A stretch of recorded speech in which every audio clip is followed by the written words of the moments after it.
अनाथ बेटियों की जालिम चाची। विकास घर में मिट्टी के पैर छपाते हुए घर के अंदर आ जाता है। विकास भैया, आप हमेशा ही ऐसे करते हो।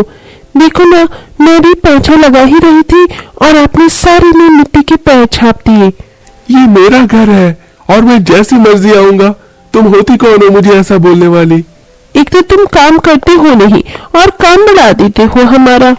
केसरी दिव्या के कान पकड़कर उसे बाहर ले आती है और धूप में पेट से बांध देती है। क्यों दिव्या, बहुत जबान चलाने लगी है तू। आजा, आज तुझे अच्छा मजा चखाती हूँ। ऐसा कहकर वो घर में आ जाती है। अब अगर इसके बाद मैंने तेरी ये कैंची जैसी जुबान चलती हुई देखी तो मुझसे बुरा कोई नहीं होगा।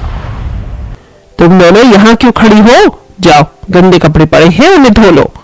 चाची जी, नुपुर और माही की तबीयत ठीक नहीं है, इन्हें दवाई दिला दो। तुम पाछू के ऊपर फुकट में पैसे खर्च करने के लिए मेरे पास एक फूटी कौड़ी नहीं है। अरे मेरी बला से तो कल की मरती तुम आज मर जाओ।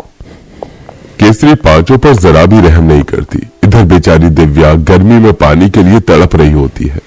पानी, पानी, कोई मुझे पानी पिला दो। मुझे बहुत तेज प्यास लग रही है।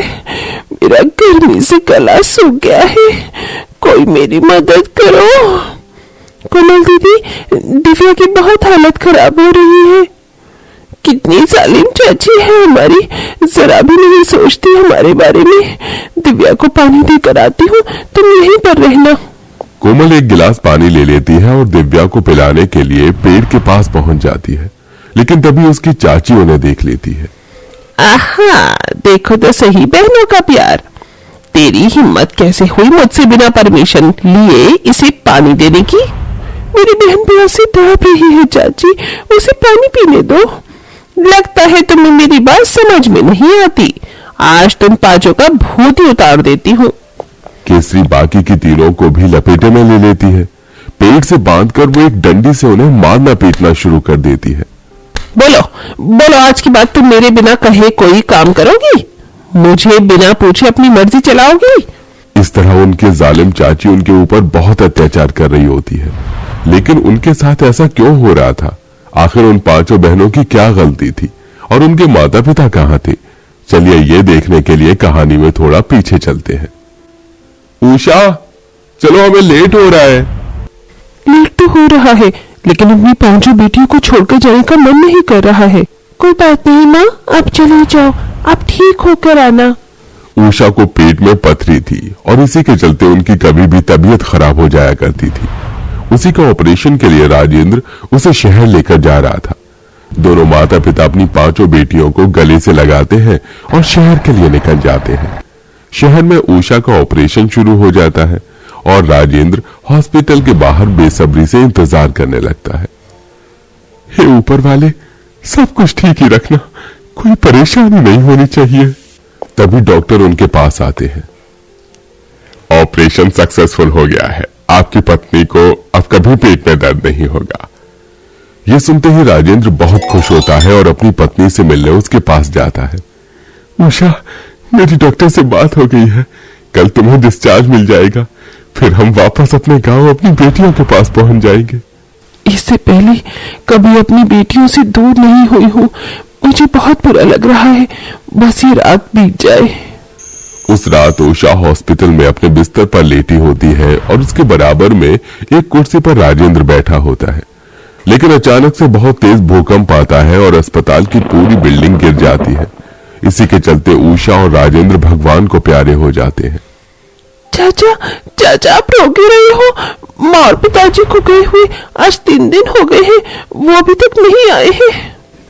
तुम्हारे माता पिता भगवान के पास गए हैं, अब वो वहीं रहेंगे, वापस नहीं आएंगे। जो भगवान के पास जाता है वो वापस लौट कर नहीं आता। ये सुनते ही महेश को बहुत बुरा लगता है और वो पांचों बेटियों को गले से लगा लेता है। तुम पांचों यहाँ अपनी चाची के साथ रहना गांव में, मुझे काम नहीं मिल रहा और मुझे अब तुम पांचों की शादी भी करनी है। उसके लिए मुझे पैसा भी जोड़ना होगा, इसलिए मैं शहर जाऊंगा और वहां काम करूंगा। चाचा जी, माँ और पिताजी तो चले गए, अब आप भी हमें छोड़कर जा रहे हो? ऐसा मत कहो, मैं तुम्हें जरूर मिलने आऊंगा। महेश ऐसा कहकर शहर की बस पकड़कर चला जाता है। उसके जाने के बाद केसरी को पांचों बेटियां बोझ लगने लगती हैं। फ्री फोकट के खाने को तुम पांचों को नहीं मिलेगी। इस घर में अगर खाना खाना है तो घर के काम करना होगा। इस तरह केसरी उस दिन के बाद से पांचों बेटियों से घर के सारे काम करवाती, ऊपर से खाने के नाम पर सिर्फ सूखी रोटी दिया करती थी। दीदी, मेरे पेट में भूख से दर्द हो रहा है, चलो मैं चाची से खाना मांग लेती हूँ। कोमल अपनी चारों बहनों के लिए खाना लेने जाती है। चाची, आज खाने में बिरयानी बनाई है, हमें भी खाना दे दो, बहुत तेज भूख लगी है। शक्ल देखिए तूने अपनी आईने में, ये बिरयानी मेरी और मेरी बेटी के लिए है, तुम पांचों के लिए नहीं। रसोई में सूखी रोटी रखी है, जा लेकर खा ले और अपनी उन चारों बहनों को भी खिला दे। ये सुनकर कोमल की आंखों में आंसू आ जाते हैं और वो रसोई में जाकर सूखी रोटी देखकर सोचने लगती है, इन सूखी रोटियों को हम कैसे खाएंगे? हमारी चाची कैसी है, खुद बिरयानी खा रही है और हमें ये सूखी रोटी दे रही है। कोमल एक गिलास पानी के साथ सूखी रोटी अपनी बहनों को खिलाने के लिए ले आती है। नहीं दीदी, सूखी रोटी से पेट में दर्द होता है। बहनों, हमारे पास और कोई चारा नहीं है। उस दिन नूपुर, दिव्या और माही तीनों ही सूखी रोटी नहीं खाती। इसी के चलते काजल और कोमल भी भूखे रहते हैं। आधी रात को उन पांचों को भूख का दर्द होता है। क्या फ्रिज में अभी भी बिरयानी होगी? हाँ, चाची ने रखी थी। मुझे पता है तुम सभी का बिरयानी खाने का मन कर रहा है, चलो तुम यहीं रखो, मैं चुपके से बिरयानी चुरा कर लाती हूँ। कोमल बिरयानी के लिए रसोई में फ्रिज के पास पहुंच जाती है। वो फ्रिज से बिरयानी जैसे ही बाहर निकालती है, उसी वक्त उसकी चाची उसे देख लेती है। अच्छा, तो ये बात है, तुम्हारी ये चोरी आज पकड़ी गई। आज तुम्हें मुझसे कोई नहीं बचा सकेगा। केसरी एक डंडा लेती है और बहुत बुरी तरीके से कोमल को उसी वक्त पीटना मारना शुरू कर देती है। कोमल बहुत तेज चीखती है। उसकी चारों बहनें उसकी आवाज सुनकर रसोई में पहुंच जाती हैं। केसरी उन्हें भी मारती है। आज के बाद अगर खाने की चोरी की ना तो मुझसे बुरा कोई नहीं होगा, चल जाओ यहाँ से। पांचों बहनें रोते हुए गौशाला में आ जाती हैं। दीदी, हमारी चाची इतनी जालिम क्यों है? उन्हें हमारे ऊपर तरस नहीं आता? जब हमारे माता पिता है ही नहीं तो हम यहाँ क्यों रुके हैं? दीदी, यहाँ से बहुत दूर चलो, भाग चलते हैं यहाँ से। लेकिन कहाँ जाएंगे? ना तो पैसा है और ना ही सर पर छत। दीदी, हमारी किस्मत हमें जहाँ लेकर जाएगी हम वहीं चले जाएंगे, बस आप यहाँ से भाग चलो। उस रात पांचों बहनें अपनी चाची के घर से भागने का सोच लेती हैं। वो केसरी के सोते ही दरवाजे से छुपकर बाहर निकल आती हैं और भागना शुरू कर देती हैं। भागते भागते वो बहुत दूर पहुंच जाती हैं। आज की रात इस पेड़ के नीचे ही सो जाते हैं, कल देखेंगे। अगले दिन जब सवेरा होता है तो अपने आप को रेलवे स्टेशन की जगह पर पाती है। रेलवे स्टेशन पर उनके पास भीख मांगकर गुजारा करने के अलावा और कुछ नहीं था। भीख मांगने से अच्छा है कि मैं खुद से कुछ काम करूं। वो देखो, वो आदमी लोगों के जूते साफ करके पैसे कमा रहा है, मैं भी यही करूंगी। इस तरह कोमल एक कपड़ा और कुछ जूते साफ करने का सामान लेकर बैठ जाती है, जिसके बाद वो लोगों के जूते चप्पल साफ करके पैसे कमाती है। अब मेरे पास पैसे हैं, मेरी बहनें जो खाएंगी मैं उन्हें खिलाऊंगी।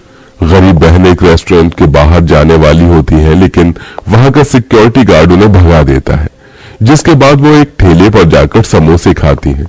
ऐसे ही धीरे धीरे काजल भी रेलवे स्टेशन पर पानी बेचने का काम शुरू कर देती है और साथ में दिव्या न्यूज़पेपर बेचने का काम करती है।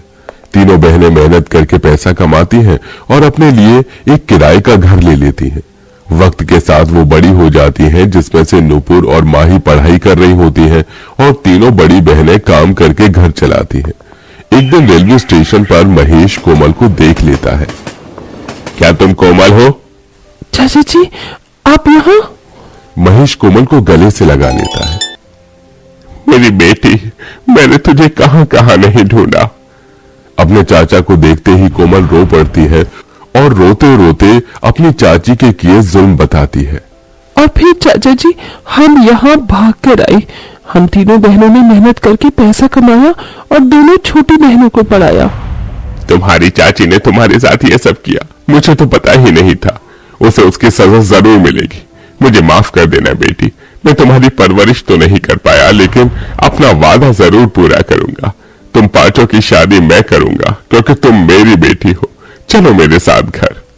महेश उन पांचों को घर ले आता है, जहां महेश केसरी से कहता है, तुम इंसान हो या फिर जल्लाद, इन मासूम लड़कियों के ऊपर तुमने इतने जुल्म कैसे कर सकती हो? तुम मेरी पत्नी कहलाने के लायक नहीं हो। निकल जाओ इस घर से, ये घर इन पांचों का है। ये सुनते ही केसरी के पैरों तले जमीन खिसक जाती है और वो रोते हुए कहती है, मैंने इन पांचों के साथ बहुत बुरा किया, लेकिन मेरे बारे में तो सोचो। इस बुढ़ापे में आकर, लेकिन अब मैं कहाँ जाऊंगी? मेरा बेटा भी मुझे छोड़कर चला गया। मुझे माफ कर दो बेटियों, मुझसे बहुत बड़ी गलती हो गई। कोई बात नहीं चाचा जी, हम चाची को माफ करते हैं। आप इन्हें इस घर से मत निकालो। जिसके बाद जिस घर में वो रह रहे थे, वो घर भी उन पांचों बहनों के नाम था। महेश उनके लिए लड़का देखता है और पांचों बहनों को उन्हीं के पिता के घर से खुशी खुशी विदा करता है। जिसके बाद अब पांचों बहनें अपने अपने ससुराल में खुशी खुशी रहने लगती हैं।